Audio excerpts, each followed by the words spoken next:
you go.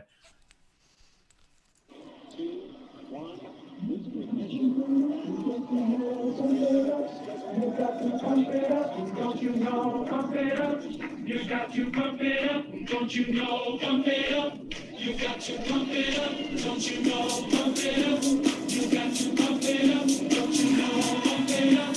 You got to pump it up, don't you know? Pump it up. You got to pump it up, don't you know? Pump it up. You got to pump it up, don't you know? Pump it up. You got to pump it up, don't you know? Pump it up. You got to pump it up, don't you know? Pump it up. You got to pump it up, don't you know?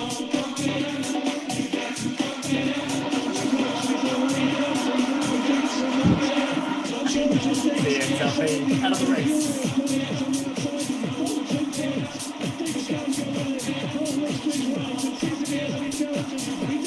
What's happening, folks? Let's get into this.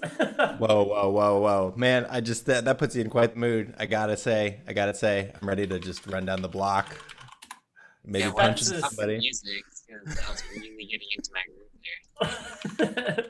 So I've been looking at all the trade groups, and a lot of them believe that this is possibly the bottom at this price right now. Although we will leave it to Harry, but they've quietly gone bullish. Stats still show, well, despite being a lot of red, stats still show that institutions are still buying in large quantities on all the dips, and they believe that it's just the weak retail-handed investors just transferring their cryptocurrency over to the institutions.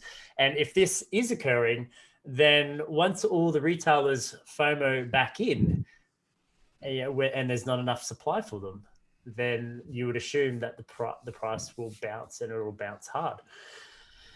Yeah, this Bitcoin dips. I mean, this has been happening since the very beginning. And to assume that it's just going to go laser beam up from after all these institutional investors are getting in, that's a little crazy to me. It seems like the dips would be even more sort of extreme and pronounced because I don't know if you heard about this technique in finance. It's called like shorting, where you can actually you make money when the price goes down, and not enough people know how that works or get liquidated doing that. But there are smart people that are doing that, and I'm just spitballing here. I don't know if that's actually happening. I don't have any proof, but it seems like a good time, maybe, or it was in the last couple of days to be doing that. Probably they probably cashed in, and now they're longing. No, exactly. After. That's what you do. You ride it in both directions, and yeah, I think that's good for the ultra rich because then they get rich, but the less smart people get not rich because they got shaken out and they might not be coming back. But that's a big mistake because I don't know if you guys saw the video at the intro. Bitcoin is going to the moon and going to win in races, and yeah, we got a bunch of bullish news today about why it's just never really going to stop long term. And if you think that. What is this, 2008? Like, come on. I feel like Bitcoin has proven itself at this point, and if you think it's really going super bear again, I don't know. What do you guys think? Are we going back to anywhere below 10K like ever? I can't see us going back down that low. The 200-day moving average on the daily or in the weekly is sort of like your bottoms that people will use for determining where those bottoms are, and they're all of them are above 2K. All of them are above 10K. That's pretty true. 10K. But if you need reassuring, if your hands are a little bit frail, maybe you need to hear a bullish interpretation on what the market is doing, and where Bitcoin can go. So this is for you. The price, it's above 50,000 now. Where do you think it's going? Yeah, thanks for having me.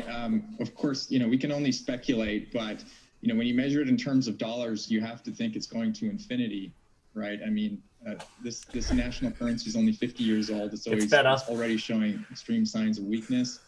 And, I think pretty soon people are going to start measuring the price of things in terms of Bitcoin. And I think the true believers will tell you that it's going all the way to the moon, to Mars, and eventually, will be the world's currency. So We won't be measuring the price of Bitcoin in terms of dollars, but in terms of what else you're going to be buying with it, probably planets and other solar systems. There you have it. What are you going to do with your Bitcoin? I'm going to buy a planet. I'm going to buy a solar system. It's unlimited. It's infinity. So there you go, folks. So just remember that if you're having a bit of a rough day, a bit of a rough week, and I know we try to maximize our gains by swing trading, you just got to remember where it's going to infinity. Maybe just take a week off and come back. And just so everyone knows, I've talked about this for pretty much a month now. March is always a bit of a bearish month, and you have. And right now, there is a lot of correlation between the SP 500 and the crypto market and Bitcoin. In fact, we are very, very tight. Like we are spot on copying the SP 500. So it's a bit of a shame to see, because I know we did break correlation quite some time ago. And I know what you're thinking is like, oh, what if SP 500 just crashes? I think we might have a bit of short-term drop, but if we know the institutions are still buying up at these lower levels, right, at the 40,000 to 48,000 mark, then you got to understand that it will drop in the short term, and then if the SP 500 keeps going down, but Bitcoin is caught at a certain level and then starts to rise, then the FOMO will start to happen, and Bitcoin can move very fast. So if you're sitting there wondering, should I be selling now? I'd say no, but not financial. No, the re-correlation does actually make a lot of sense to me, because a lot of the money that's flowed in these past couple months is they are institutional investors, and institutional investors don't just hold Bitcoin like you and me. They have a very diverse portfolio because they have fat stacks, so they're going to be heavily invested in the traditional stocks, a lot of S&P stuff, and I would assume then that there would be sort of in the near short term a re-correlating, because those are the same bags trading the S&P as are trading Bitcoin now at this point, at least a decent portion. But yeah, I would hope to see the decoupling in a serious way later this year, but I'm not a financial advisor. I want to remind you guys that I do not give financial advice. It's really just for fun. It's up to you if you want to listen to me or any of us here. But it's not financial advice. That's definitely true. I've got some more stats for you. So firstly, we have the Bitcoin risk model. This sort of shows that we're about midway through the bull market so far, and that way we know we haven't really seen the top just yet. We also, if understand the bull cycle phases, they're usually in 5 phases, which means there's about 4 corrections, and on the 5th sort of spike up, that historically anyway, this is historical data, but I'm not saying it will happen again, but we are only halfway in terms of the bull run phase as well. The other one is, this one sort of shows the illiquid supply. Essentially, there's not a lot of Bitcoin sort of just being swung around. And for some extra information, the outflow of Bitcoin of exchanges was 55K of Bitcoin just yesterday. So, like everyone keeps saying, we're seeing the price sort of dump, and that's just the retailers. And then you have the bots just coming in and just buying these low prices and taking their Bitcoin off the exchanges. So the data shows that we're still bullish, and the data shows that we are very close to confirming where that bottom is. I'd say probably a second or a third bounce will probably help us with that. And then I reckon we'll start pushing to those all-time highs and further. And we might see a bit of downturn with the SP 500, but who knows? Like you said, Marsh, we're not financial advisors. We're just a group of good-looking folk. Questionable. I do know I look like a paddy. So this one... come on, give yourself some credit. Smash that like button, though, guys. Come on. I mean, like and subscribe. We're here. We're out here. I do want to show you this one. Lara posted this in the Telegram early this morning. I know a lot of people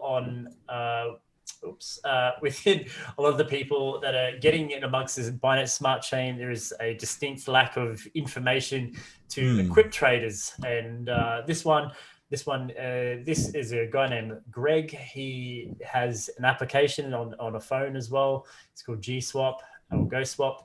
He's also customizing so that it'll also suit the Binance Smart Chain. If you go to his Telegram, I have posted this link in the Discord in news. I think I'll have to double check that, but you have a look. I'll post it in the news anyway. They're doing a whitelist tomorrow for a token that will unlock a heap of features, including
oh hey, fancy guys here.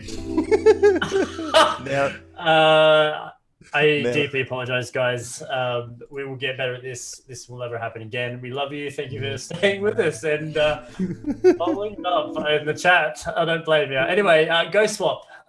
Keep your eye on it. Go join the Telegram. I can't promise you it'll be big. I can sort of suggest and that it'll be useful. So just speak to Greg, find out what's going on in there. You can find the website, go to the Telegram page. Greg. We got a little echo. It can happen. It's just really some guy named Greg, and I can just email him. Are these going to be actual charts for BSC? Because I think that's been the huge problem for all this time, that we had no charts. Where are the charts? Yeah, so there are meant to be charts somewhere here. I'm assuming that you can just click on the pair that you want, and it'll bring up a chart. And this is confirming it now. So, but I'm assuming, I reckon that if you have his token or a certain amount of tokens, it'll show new listings. I'd be very interested to sort of find out how quickly these listings will show up on his new charts, and some of the extra features as well that come with it. There's liquidity pools and there's swaps as well. So I'll have to find out more. I suggest that you guys have a quick look, and that's all from me. Over to you. Nice. All right. let me just talk for a second here about Mr. Vitalik, because it's just important what's going on with Mr. Vitalik at all times. So he tweeted this out yesterday. A cross L2 DEX solution that I proposed a few days ago that only requires one side to be smart contract capable. The other side can be just a simple coin sending only roll up or plasma. And then in the comments, there's just a bunch of absolute garbage from some people, because they're like, what are you even saying? I guess this language is kind of confusing, but on the other side, I don't know. It's sort of a meme that like, oh, I'm in it for the tech. But if you don't understand this sentence, I would encourage you to do the research to figure out what he's even talking about, because if you don't know what a roll up is and what an L2 is, I don't know. I saw somebody else doing an interview. It was like, yeah, I'm into L2. What about L3, L4, L5? Like, bro, what are you saying? The point here, though, would be that, just to break it down really quick, that the problem with Ethereum now is that it's real old, and it's like some dial-up modem, and it just costs a bunch of money to process every tiny little kilobyte. And if there is a way to reduce the data load in any meaningful way, that's just sort of a short-term way of speeding up the network and slowing down those gas prices until we can get to the real the real ETH2 or eventually on Polkadot and some sort of cross-chain platform. But what he's saying here basically is that the contracts have to get processed on both ends, that the data has to get crunched, being sent and also being received. But if he can come up with a way of tricking Ethereum to only do the processing in one direction and have the other one just be a very basic, I don't know, kilobyte or two message saying like, it happened, guys, then that would just save, I don't know, it would cut the data processing of the entire Ethereum network in half. And that would bring us back to our previous gas prices of, I'm guessing, of a couple months ago, which would be another renaissance that would happen on Ethereum. So yeah, you can check out his tweet, but I would also encourage you to actually read the article that he wrote here. There is a bunch of tech stuff in it, but it also isn't that long. And come on, guys, like, I don't want to bully you into liking and subscribing or anything, but I do want to bully you into like learning about crypto and not just being an ape, because I think it will inform your decisions and will make your hands stronger. And if you don't want to do that, this is ultra bullish for Ethereum. Maybe it's going up from here. That would be my guess. Now, I did want to get into some touchy news. What do you guys think about this real quick before I get into the edgy stuff? Yeah, it's important, mate, because not a lot of people know how much data is traveling on the Ethereum network, and the data, you know, the data that's being pushed ranges from 300 gigabyte up to sometimes 2 terabyte at some of the peaks. So could you imagine your computer punching out that, let alone all your computers all the nodes in the network punching out that sort of data? And that's why you see some of these newer projects that are claiming that they can cap it, like Mina. And you'll see that in one of my future videos. And, you know, where they've restricted the 2 kilobytes per packet of information, which keeps it really quick. Very junior project, though. But it's a huge issue for Ethereum, and I think the scalability that it'll provide in the Berlin hard fork can solve a lot of these issues. Yeah, we're definitely waiting on the Berlin hard fork. Yeah, things will look different, I guess, in mid-April when that's coming out. Yeah, I mean that's a really interesting idea to keep the cap small, but I would think forward thinking wise that with 5G and all the sort of the increase in everything data that we're looking to actually up the complexity of these contracts, that I think people are. They want even more complex smart contracts, and we really have just seen the beginning of smart contract innovation because the data caps are so low, right? What if your Solidity contract could be multiple gigabytes?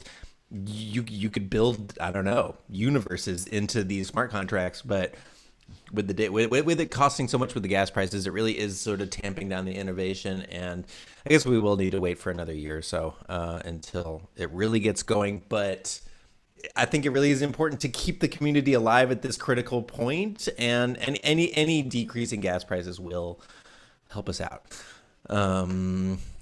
Moving on, touchy subject, but this country is officially planning to adopt Bitcoin mining to bypass international sanctions. So we've heard a lot about all sorts of different stories, right? People living in a country that maybe doesn't like people having money, or maybe there are some problems that country has with cryptocurrency. I mean, Nigeria comes to mind if the country's going through hyperinflation or any sort of other economic issues.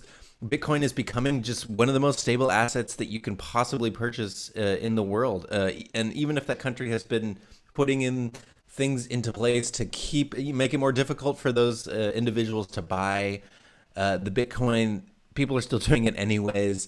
And the FOMO around Bitcoin, it's not just for you or me or institutional investors. It's also for larger actors like nation states. They see the potential here, and they also need their revenue to keep the state functioning.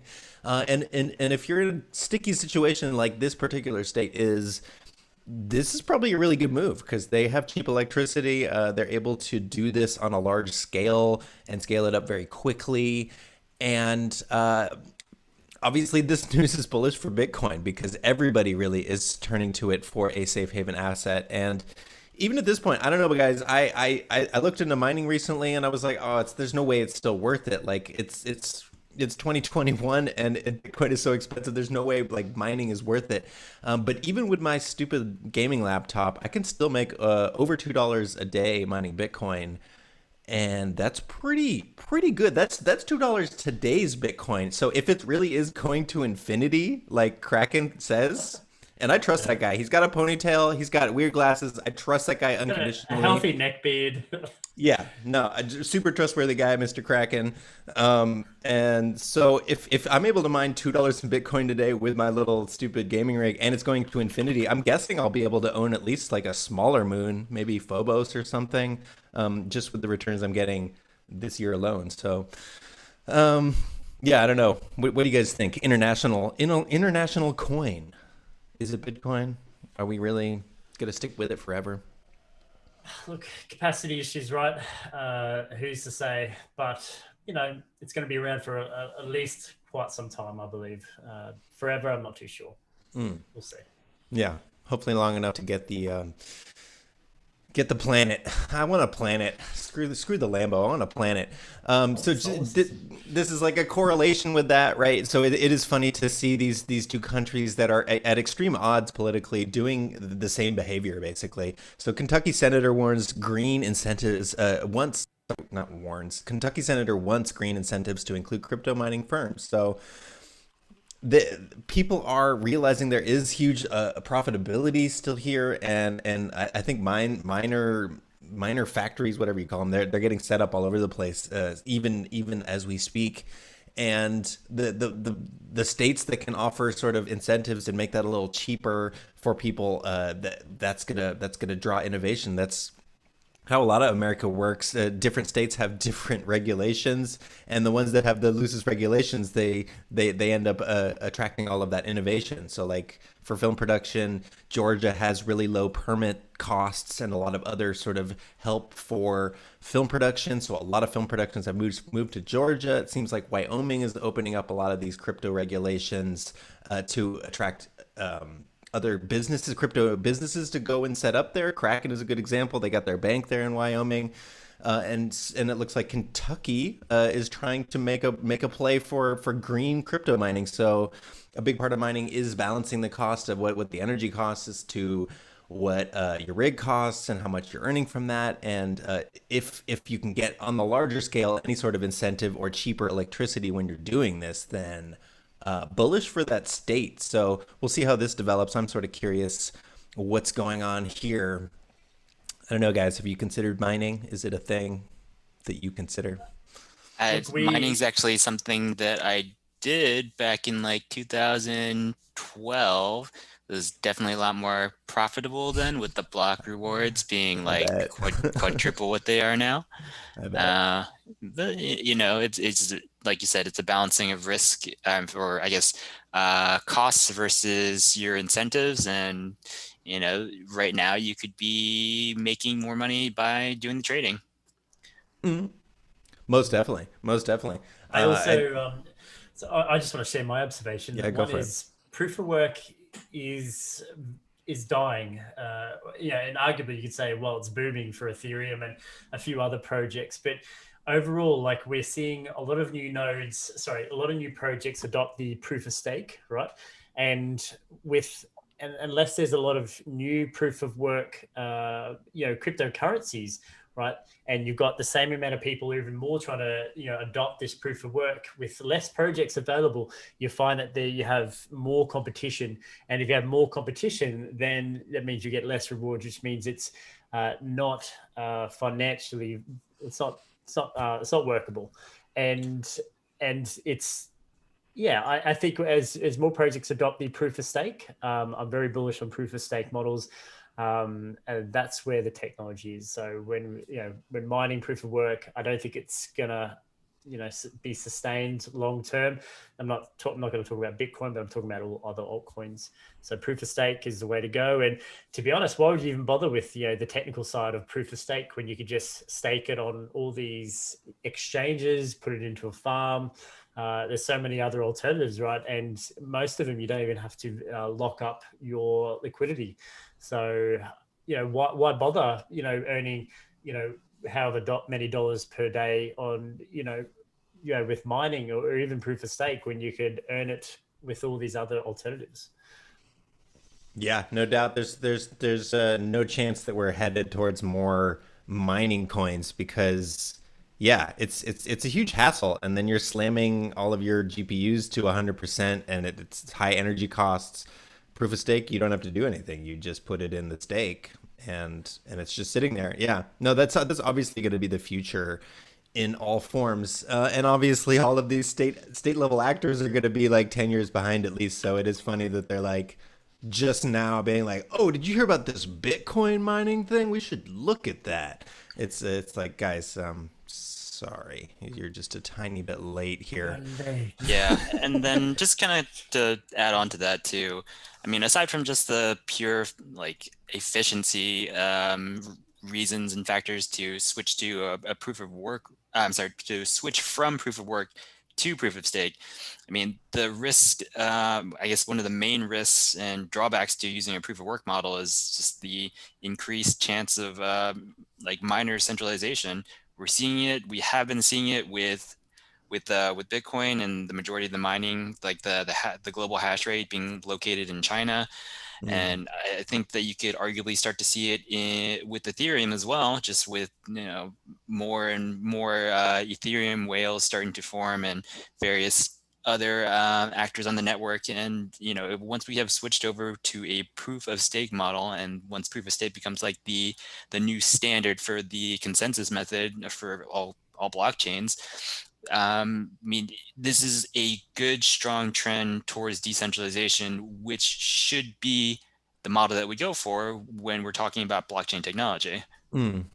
No doubt, no doubt. It's one of the things that's possibly the most interesting thing about crypto and decentralization to me is that since it is all open source and available to everybody all over the world, you can't just put up a law and say, "Hey guys, don't do that. Don't form mining groups. Here's a regulation to stop you from do that." Like it doesn't work because it's all open and international. So the only way to fix problems like this, because greed is just part of human nature. I don't think you're going to get rid of that. So, but instead of just adding laws and regulations, you actually have to fix the technological model to keep these things from happening. And yeah, obviously, proof of stake is going to stop people from gaming the system that is mining. And I don't know. We'll see where that goes. I did want to give a quick shout out because the Telegram, guys, like the Telegram is so cool. I'm talking about our Telegram, the adapter. I mean, Telegram is pretty cool just in general, but our Telegram is really awesome because if you're not in this sort of low cap world, there are just a bunch of shill groups that they're being paid to do these shills, and they just want to get rich off of you being dumb and buying at the wrong time. And I think we're just trying to fight against that a little bit. And I did want to highlight, like, this is a tip that came from the community. I'm not endorsing this because I'm not a financial advisor. I just thought it was a pretty interesting and something that wasn't on my radar. Economies Vive. It's kind of a weird name. I don't know if you guys have heard about this, but yeah, huge NFT potential. What's most important for me, at least as far as I could tell, is for NFTs is the IP, because you are selling art, you're selling cool stuff that people all over the world would hopefully be into, and that's going to sort of decide the price of that NFT. And we've seen that. We keep talking about all this with Grimes and the albums and all this, Beeple, all these things coming up. If you have traction in the artistic community or in the global world or whatever, then your NFTs are going to be worth more. And so Economy has these IP licenses with DC, Warner Brothers, the NFL, and we saw how successful the Top Shot was. That they're making a ton of money off of those. It's sort of like trading cards plus 2.0. It's a lot more than just a JPEG at this point. But there's so many companies coming online to try to capture this market. Who knows who's going to win in the end? But these companies don't really mess around, and they've probably vetted Vive and Economy Economy. I have trouble pronouncing these coin names, guys. I'm sorry. But it does just seem pretty bullish to me. Them just having these partnerships. But then again, Terra Virtua has decent partnerships. A couple other companies have decent partnerships. I'm not sure if what the landscape's going to look like in a year from now, whether there will be still a bunch of different NFT companies or whether this will all sort of unify and all these major brands get behind the one app or whatever. I don't know. What do you guys think? Scamcoin going to zero? Is this fake? Honest What I'm question. seeing, well, my observation is that there are starting to become a lot of NFT platforms, and maybe it does to suit the demand. Like, there's no doubting that the demand is just exploding right now. I guess, if you're going to start looking into these and start looking at either, a hodl, or a cryptocurrency, you got to really go down to the fundamentals. How does it compare with its competitors? What is the utility of the token?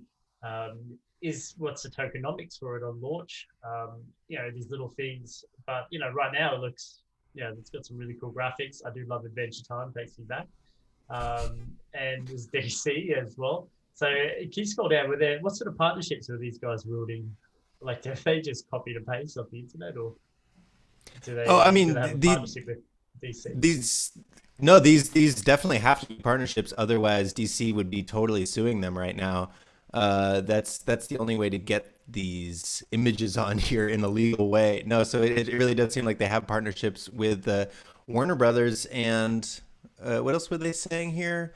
Warner Brothers and DC Comics, which it's not just DC Comics. Like these are huge, sort of overarching.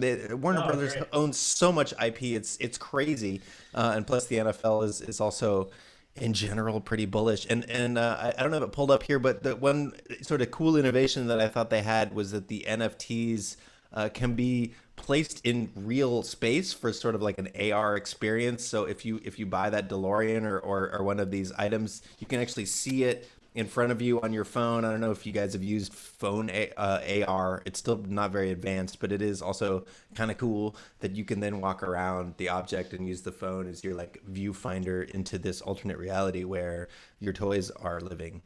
Which why would you want to play with real life toys when they can be virtual? 100%. What? Yeah, no, that's just Keep it PG, guys. Let's keep it PG. that's just the way the world's moving. It's all moving towards digital things, and I don't know, guys. It's all everything in the world is a double-edged sword. So, but we are just trying to find the trends, look for things that are coming before they're actually happening, and I don't know, it might be a tiny bit late on this. I just didn't want to pull up the CoinGecko. This was flatlining for a seriously long time. Your chance was a really long time to get in on this coin when it was 0.0000002 cents or whatever. But it has gone up it done like a 52x in the last I guess done a 23x in the last week. So, the news is out. The partnerships have been formed. It's going to correct. It'll probably come back. But the hope is this is just sort of a teaching moment. Not financial advice, obviously, but trying to find the projects before they announce their partnerships like this. Yeah, and even more than just the partnerships, the reason that we look at trends in cryptocurrency and the reason that we observe these things and pay attention to the news and the narratives that are trending in the space right now, it's perfectly exemplified by the explosion of news around stuff like this kind of platform. I mean, they would not have seen such a huge uptick in price if the current trending narrative wasn't centered around NFTs. Since you have the screen share right now, could you go ahead and search NFY on CoinGecko for me, please? Oh, CoinGecko. Certainly. Oh yeah, this one has been trending on Dex Tools all day long. And if you scroll down, let's just see where's that gainer at for today. It's only 260% today. Yeah, I mean it only hit $500 a token. Just a cheeky 5x from the lows of one day. Yeah. I mean, NFTs are absolutely exploding right now, and this is a trend that we've been observing for the past week and some change, maybe even more than that. I mean, this is if you're looking for a cheeky bet, this is something that you should have been paying attention to, especially given that the amount of influencers, all the big names in even traditional financial world are talking about NFTs. I mean, if you're not looking at a couple of NFT projects in the space right now, I feel like you are not really maximizing or utilizing your time to make the most out of this particular narrative right now. Yeah, you got to be looking at these projects. I mean, I'm a little sad seeing charts like this, because this is obviously not where you want to.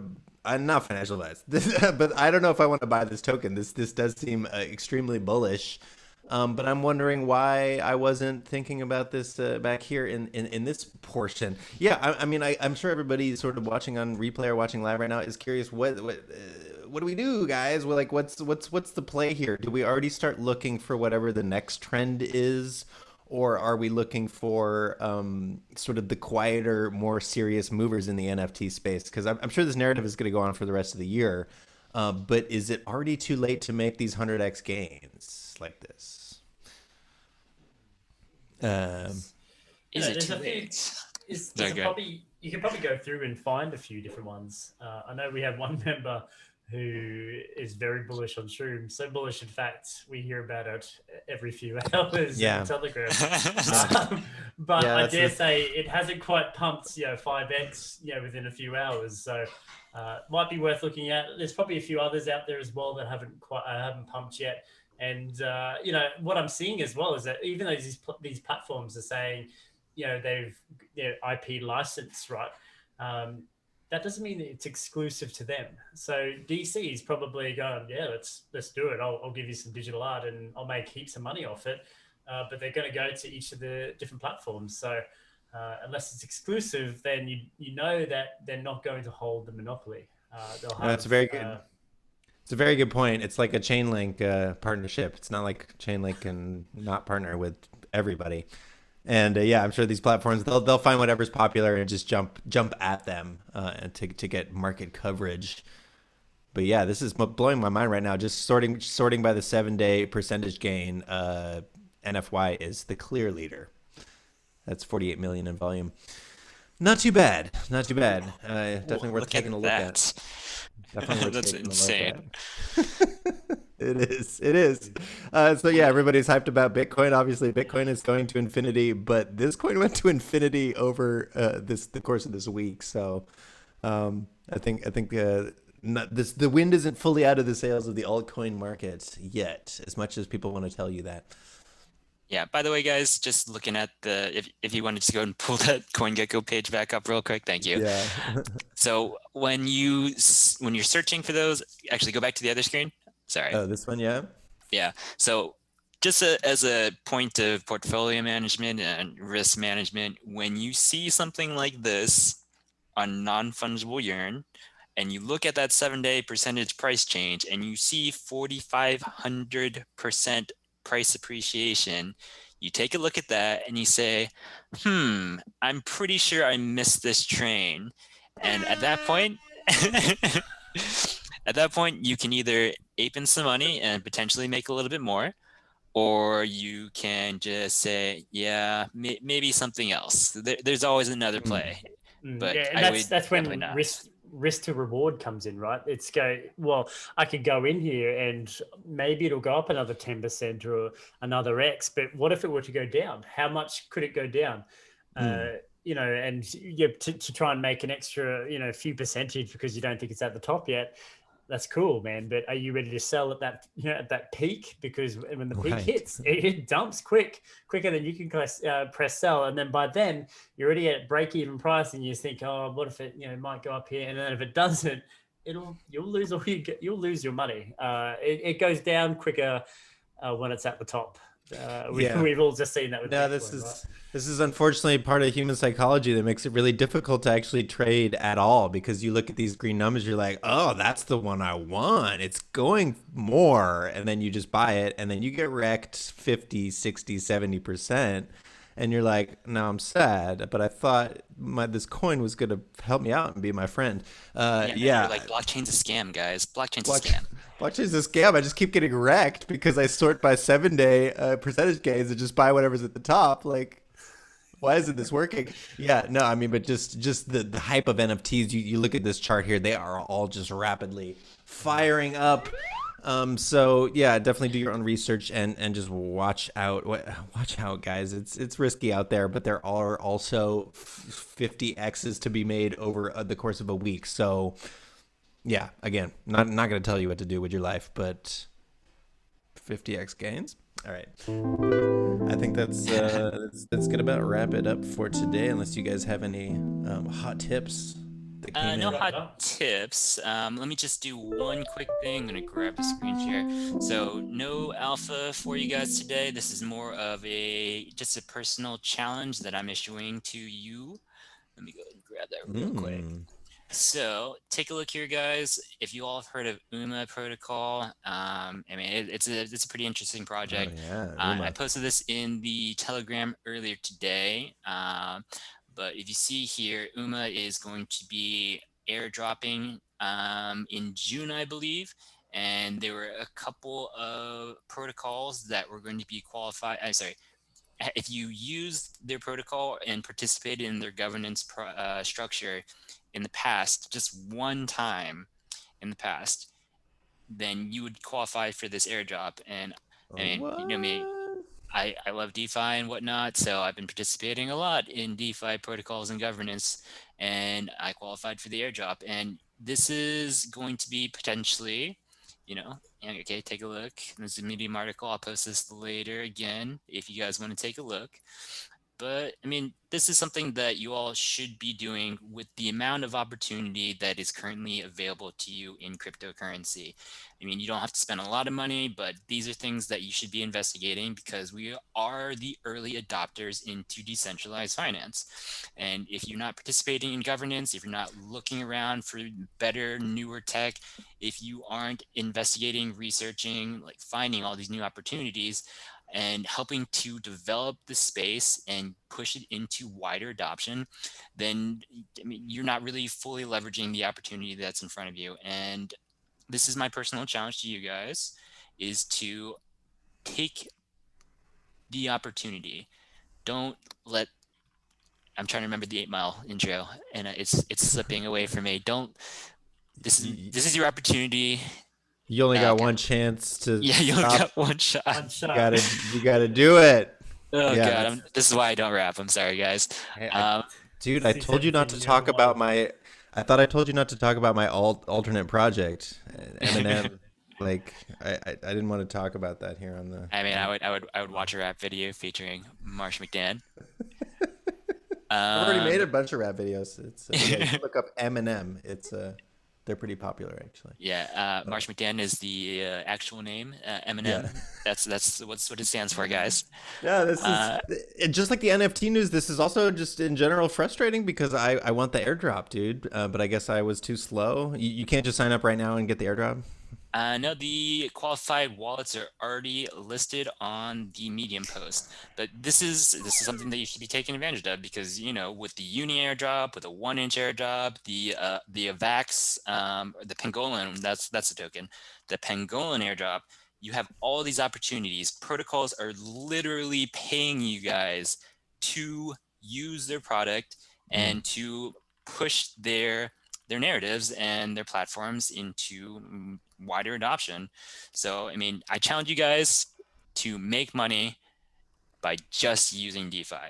Participate, do whatever you need to, but try to take advantage of what's out there because there's so much opportunity.